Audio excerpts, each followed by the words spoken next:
نن یو ځل بیا د افغانستان یو خورا مهمې او ستراتیژیکې بنسټیزې پروژې ته تم کیږو. هغه پروژه چې کولی سي د هېواد د ترانزیت، سوداګرۍ او پراختیا راتلونکی بدل کړي.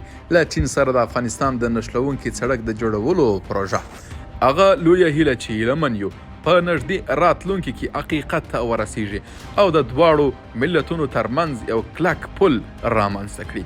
مخکې له دې چې خپرونه پیل کړو، له تاسو ګرانو مینوالو هیله کوو که مو لا تر اوسه عروج چینل سبسکرایب کړی نه وي، همدا اوس یې سبسکرایب کړئ او ویډیو له خپلو ملګرو سره شریکه کړئ.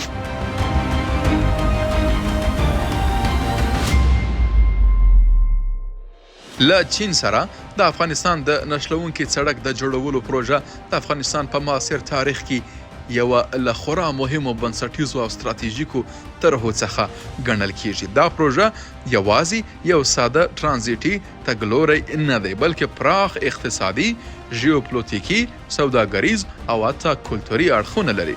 دا سړک د واخان دهلېز د لارې افغانستان د چین له کیانګ سیمې سره نښلوي او کولی سي د سیمې په ترانزیتي نقشه کې د افغانستان د دهلېز په بدلولو کې پرېکنده رول ولوبوي.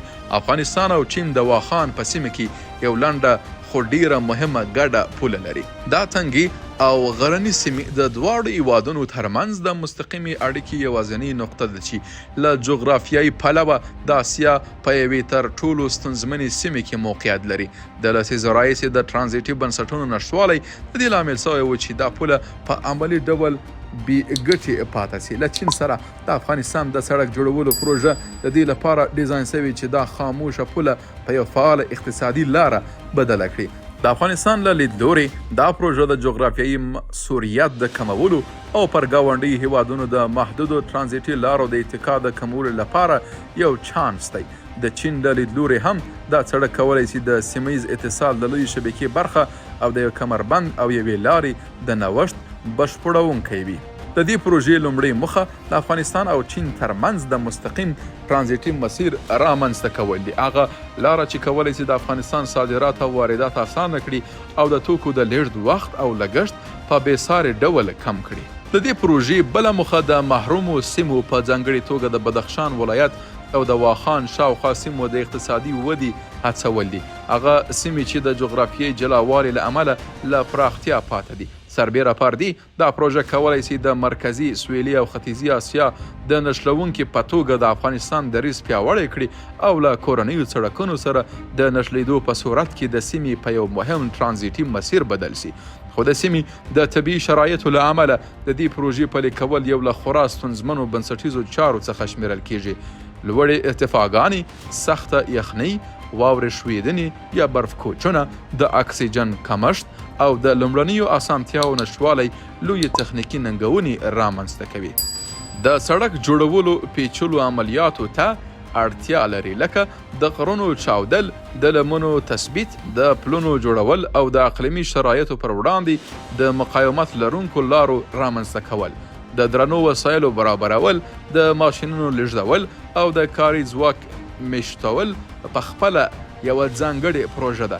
سره له دې د تخنیکي متخصصینو ترڅنګ د ځایي کاري ځواک کارول کولی سي هم لګښتونه کم کړي او هم د سیمې اوسیدونکو ته نوي کاري فرصتونه برابر کړي.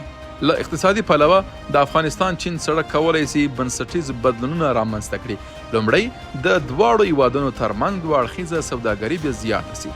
افغانستان کولی سي خپل کرنیز، معدني او د لاسي صنایعو محصولات په اسانۍ د چین بازارونو ته صادر کړي او په بدل کې صنعتي او مصرفي توکي په کم لګښت وارد کړي. دا لاره د بهرنۍ پانګونې د جلبولو لامل هم کیدای سي، ځکه چې د چین بازار ته ښه لاسرسی د سیمه ییزو او نړیوالو شرکتونو لیوالتیا زیاتوي، ترڅو د افغانستان د کانونو، کرنې او ترانزیت په برخو کې پانګونه وکړي.